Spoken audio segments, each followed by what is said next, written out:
everybody. Episode 15, Happy New Year 2023, first video 2023.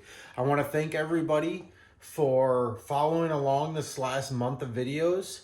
So I think this upload will be exactly 1 month of uploads. So 16 uploads every other day. Everybody that watch, everybody that follows, everybody that comments, everybody that checks out my Instagram, I want to say thank you. I don't know what I want out of this YouTube stuff, but I really do enjoy people following along what I do. I do enjoy when people tell me that they've learned something or they've thought of something new.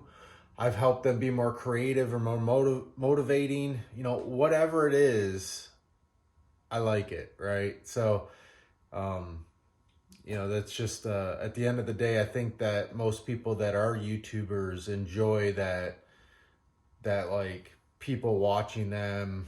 I don't necessarily enjoy the people watching me, but I do enjoy when people give me the feedback of like, hey, you helped me in this little way or this big way or this insignificant way or whatever it is. I do appreciate it. So today we got something pretty cool. I had a buddy come over and we got the engine and trans in the car. We spent a lot of time tweaking, twisting, tilting it up and down. I'm pretty happy where it is. I'm not going to say it's the final location by any means. I'm going to build some kind of jig to hold it where it's at. But I want to show you guys kind of the process of what we did and how we got it in the car. So, we got this is technically a K20. But the car will be running a K24, so keep in mind it'll be almost an inch higher right here than it already is. I know hood fitment is going to be an issue with the K-Series, and if I got to make some kind of cowl hood or whatever, I will. I don't necessarily want to, but I will. At the end of the day, this transmission height, the engine angle, everything that we're doing here is for function. When it comes to the position of this engine, there's not a lot of form when it comes to how I'm mounting this in the car. My number one thing is crank center line, is the angle that the transmission's at, the height, the CG, the car being low, all of that stuff is way more important to me than getting a stock hood to fit on it. It's unfortunate if I can't fit a stock hood on it, but hopefully at the minimum, it's just a small cowl that I'll have to build for it or something like that. It's a little, it just kind of sucks a little bit. I was really hoping that the engine would be lower at the end of the day, but getting the transmission sitting where it is more important to me at the angle and everything. So we'll get down. You can just see, you know, at this height, how much taller the transmission is in the car than like what you would expect, right? Like the transmission's almost an armrest if I was sitting that far forward.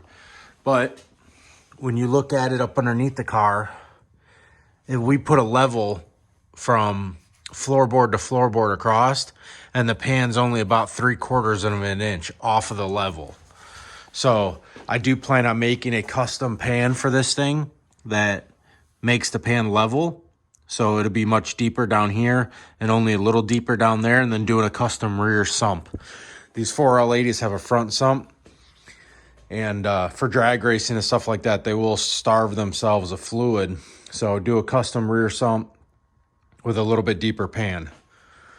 As for the engine's sitting honestly perfect. It's level this way, it's level this way. Well, I shouldn't say it's level this way. It's sitting at the factory angle the engine's meant to sit at. So if I can hold the camera, yeah.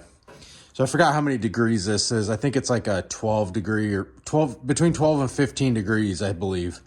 Somewhere in there. I don't know what it is, but the motor plate holds the engine at the correct angle. So as long as you have the motor plate sitting at a 90 like it's supposed to be, it's good. So if you look at the front of the GM trans, the way that they're made, these two sides are parallel, okay? So basically here should be 90 degrees to level, and then over there should be 90 degrees to level, which it is. And then that makes this pan rail, this trans mount, all that stuff should be level as well, which it is. We'll go ahead and grab just an angle finder real quick and give you guys an idea of what we got going on. So nice and zero on my granite. Yep. I'm gonna switch sides. So what we got going on is we got the engine sitting like this, okay? It's only 2 degrees. So 88 degrees at the tail shaft. And then we measured the bottom of the pan this way. We measured this flat surface here that way. Measured the crank pulley that way, the valve cover that way, and it all shows basically that same 2 degrees, you know, plus or minus like 0.3 because of whatever variances may be up there. But this back here is 2 degrees, which means this engine's sitting like this. But as the car's going down the track, it's gonna lift that front end a little bit.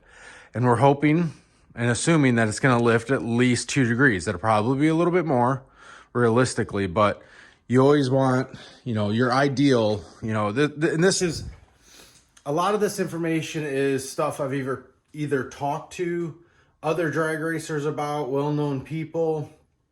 You know, I got buddies that work at like Team Z. I have worked for Murray Motorsports. I've been in drag racing. I've been in Pro Mod. I've hung out with a bunch of like outlaw 10.5 small tire guys.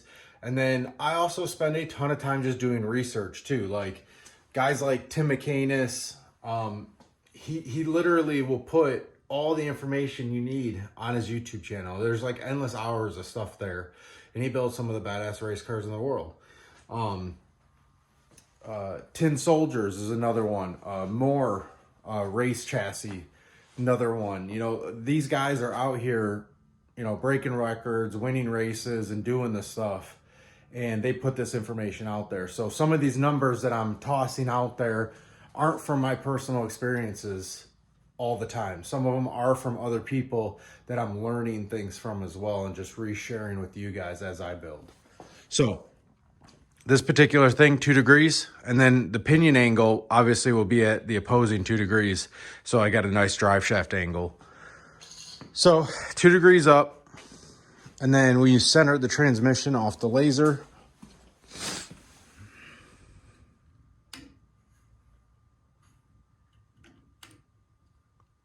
Okay.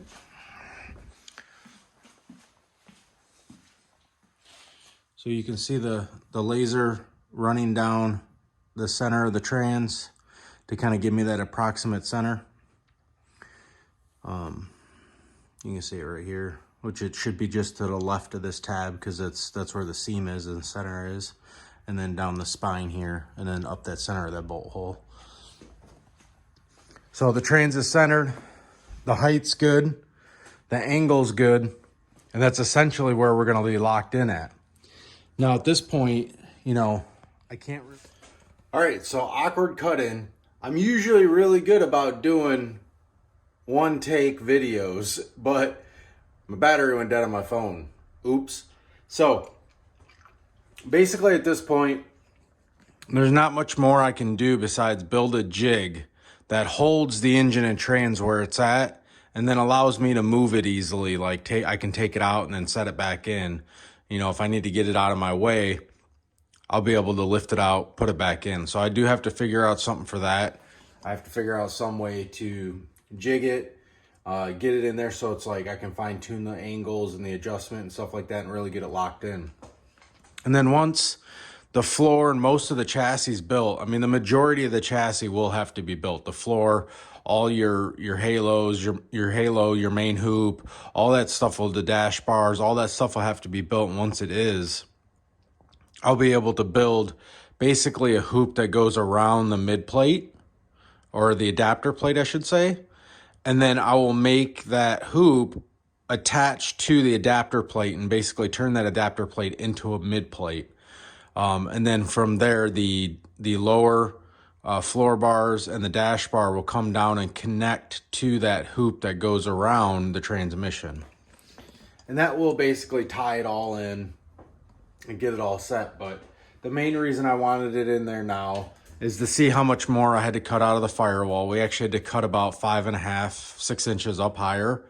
So we cut a ton more out of the firewall to make enough clearance for this thing, and then also give me a better understanding of where I can put the seats, how much room I need for my feet, stuff like that. You know, the double frame rail setup, just all that. Like, how much room is this thing really going to take up and need from me to be able to build the car. And honestly, it doesn't take up as much room on the floor as I thought.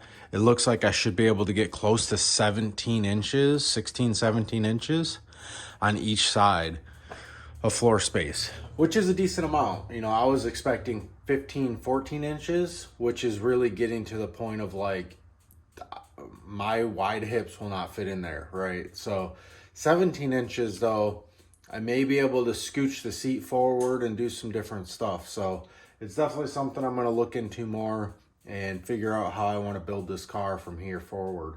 Really, you know, focusing on getting the rear end built and in the car. I did order the rear end cups, and then hopefully in a week I'll be ordering the Tin Soldier 4-link brackets as well. And then at that point I'll be ready to build the rear end, get it shortened, build it, put it back up underneath the car with the tires, and really start dialing in where it's going to sit as well.